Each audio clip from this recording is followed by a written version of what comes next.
Hello friends, ભાવનાની રસોઈમાં તમારું સ્વાગત છે. આજે હું તમારી સાથે ગુજરાતીની ટ્રેડિશનલ વાનગી લાપસીની રેસીપી શેર કરીશ. તો લાપસી માટે આપણે આ ઘઉંનો કકરો લોટ લઈ લીધેલો છે, ઘી છે અને આ બુરું ખાંડ છે.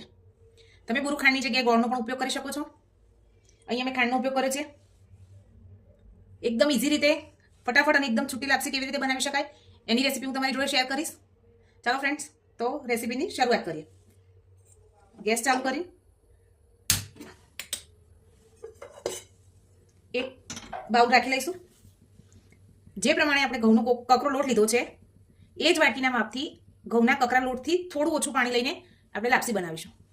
તો એકદમ છૂટી લાપસી બનીને તૈયાર થશે. તો પહેલાં આપણે આ લોટ એક પ્લેટમાં કાઢી લઈએ.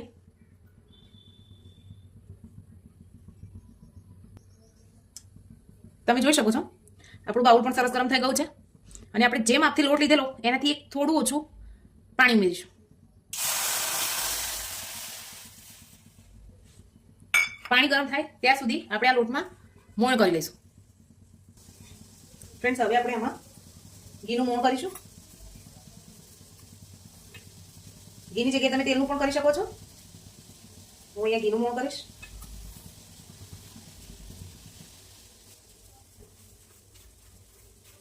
આવી રીતે સરસ મિક્સ કરી લેવાનું.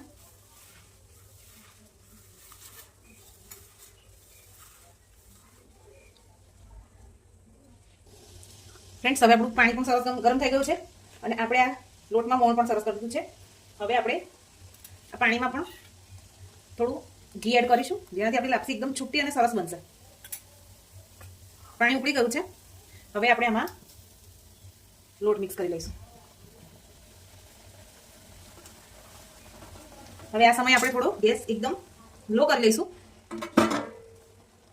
અને વેલણની મદદથી સરસ આ રીતે લોટ પાથરી દઈશું અને વચ્ચે ખાડા કરી લઈશું. હવે આપણે આને ઢાંકી દઈશું.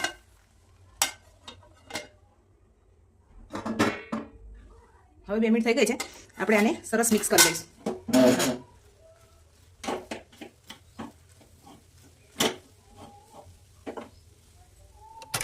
હવે આપણે ફ્રેન્ડ્સ અને આ રીતે એક કપડાની મદદથી પકડી અને વેલણથી સરસ મિક્સ કરી લઈશું.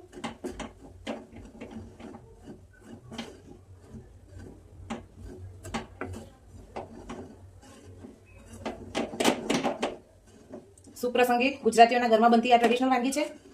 તમે પણ મારી રીતે એકવાર જરૂર ઘરમાં ટ્રાય કરજો અને તમને આ મારી રીત કેવી લાગી એ પણ મને કમેન્ટમાં કહેજો.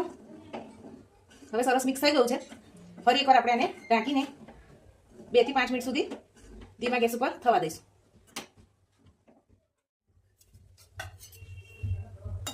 તો આપણી લાપસી બનીને તૈયાર થઈ ગઈ છે. તમે જોઈ શકો છો એકદમ છૂટી છૂટી બની છે. હવે આપણે એને સર્વિંગ બાઉલમાં કાઢી લઈશું અને ગેસ બંધ કરી દઈશું.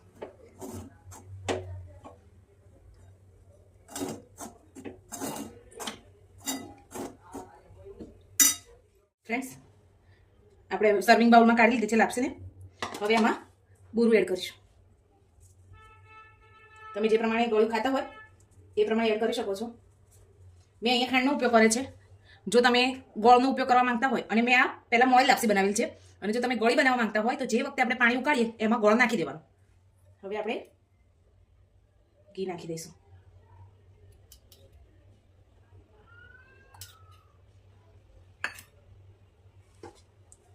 ફ્રેન્ડ્સ, તો તૈયાર છે આપણી લાપસી. તમને મારી આ રેસીપી કેવી લાગી એ મને કમેન્ટમાં જરૂર જણાવજો. લાઈક કરજો, શેર કરજો, સબસ્ક્રાઈબ કરજો. Thank you.